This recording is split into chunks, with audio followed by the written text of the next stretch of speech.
Good evening and welcome to Tucker Carlson Tonight. As American forces were pulling out of Afghanistan this summer, Mark Milley, the chairman of the Joint Chiefs of Staff, announced a new and highly innovative intelligence partnership. The Pentagon, Milley explained, would begin sharing classified information with the Taliban. Yes, the Taliban, the bearded religious extremists in man pajamas that for 20 years we've been told pose a major threat to us in the United States. But no longer. They're our partners now. The Biden administration, Milley explained, was even open to coordinating with the Taliban on counterterrorism strikes against our new enemy, a shadowy group that may or may not actually exist, called ISIS-K. We don't know what the future of the Taliban is, but I can tell you from personal experience that this is a ruthless group from the past, and whether or not they change remains to be seen.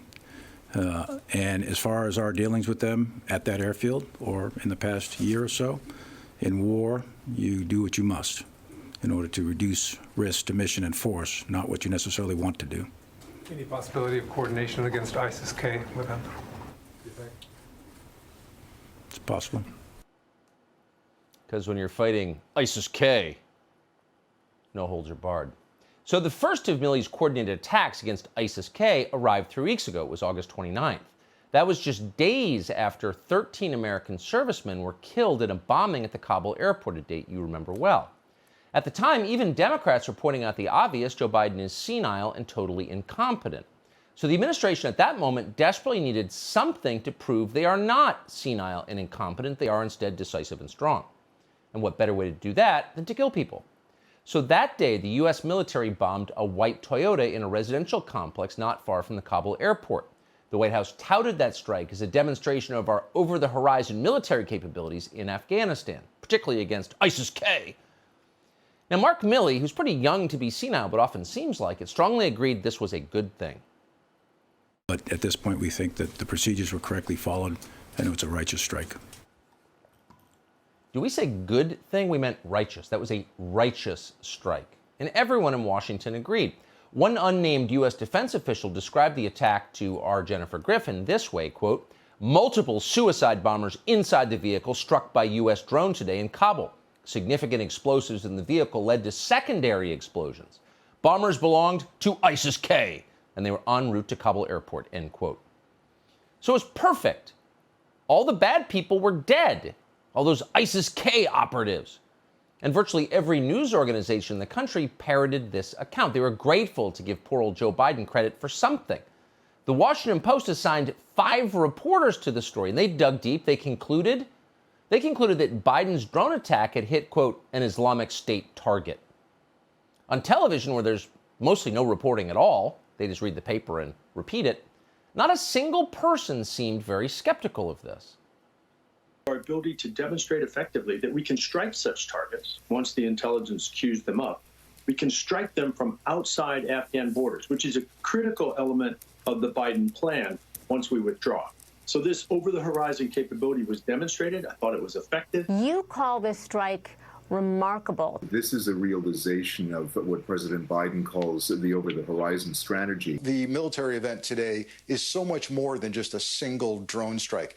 It is a projection of power. It is a message from the United States government that even though we're leaving, we're not done with counterterrorism operations. Even though we're going to have to do this, as they say, over the horizon from remote locations, and it's going to be far more challenging, we can still do it.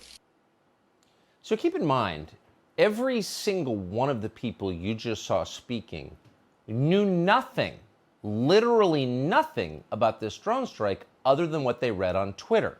They were totally ignorant. And that did not prevent them, as it never does, from trying to sound totally authoritative.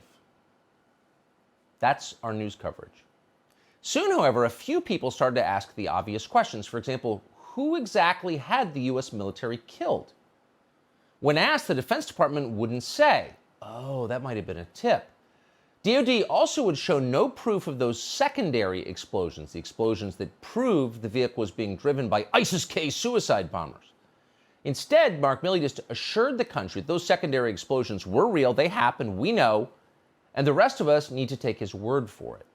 And that was exactly the line from the Pentagon's top flack, known liar, John Kirby. Two quick questions, if I may. On the strike against the vehicle, the Central Command talked about secondary explosions, I think, in that, but do you actually have visual evidence that there were secondary explosions? Are you convinced that there were? Because that seems to be one of the potential contributing factors to civilian casualties. So are you certain there were secondary explosions? Yes. I just have a follow-up on a different part of this. Can you say how you're sure? No. Ooh, liar.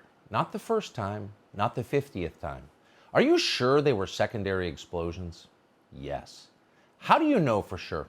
I'm not going to tell you. And he never did. Neither John Kirby nor anyone else at the Pentagon ever corrected that story. But the New York Times did, to their rare credit. More than a week ago, the New York Times ran a piece revealing with video evidence that the Biden administration's drones did not actually kill anyone from ISIS-K, whoever they are, assuming they exist. The drone killed a civilian aid worker and a car full of kids. There were no bombs in the Toyota. They had bottles of water, which are very different from bombs in that they don't explode, even secondarily. Finally, this afternoon, the Biden administration was forced to stop lying. So here's General Kenneth McKenzie, the head of U.S. Central Command. Having thoroughly reviewed the findings of the investigation and the supporting analysis by interagency partners, I am now convinced that as many as 10 civilians, including up to 7 children, were tragically killed in that strike. Moreover, we now assess that it is unlikely that the vehicle and those who died were associated with ISIS-K or were a direct threat to U.S. forces. Okay. After consulting with our interagency partners, all of whom get the New York Times delivered at home, we are admitting that we lied to you for weeks about what we actually did. It was not ISIS-K, there were no suicide bombers, there were no secondary explosions, it was kids and water bottles. In his remarks today, most tellingly, General McKenzie declined to announce any consequences for this, either for the killing of children or for the lying about it for weeks. Now, why is that? We think we know.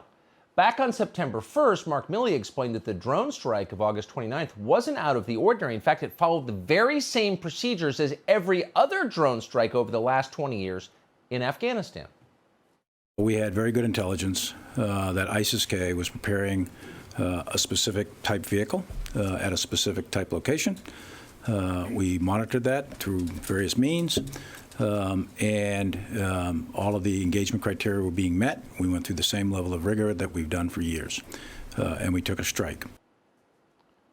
Oh, we had very good intelligence. Likely the same kind of intelligence that led us to believe that German-educated Saudis would never fly airplanes into the World Trade Centers or the Pentagon or a field in Pennsylvania. The intelligence that told us the Berlin Wall wasn't about to fall. The intelligence that told us it was fine to give up Bagram Air Base because Kabul was safe. The government would stand. That intelligence. So the drone strike of August 29th that killed a car full of children underwent, and we're quoting, the same level of rigor that we have done for years. Well, that's not very reassuring, is it? But you will not find a more revealing statement about our Pentagon leaders. It explains why no one has been punished for this disaster. If you fire Mark Milley for killing a bunch of kids unintentionally and then lying about it, maybe the accountability chain will start. Maybe they'll want to fire whoever left hundreds of American citizens behind in Afghanistan and lied about that. So you can't start firing people just because they're terrible at their jobs, obviously. So you can't fire anyone. That's the rule. Hey, Sean Hannity here. Hey, click here to subscribe to Fox News YouTube page and catch our hottest interviews and most compelling analysis. You will not get it anywhere else.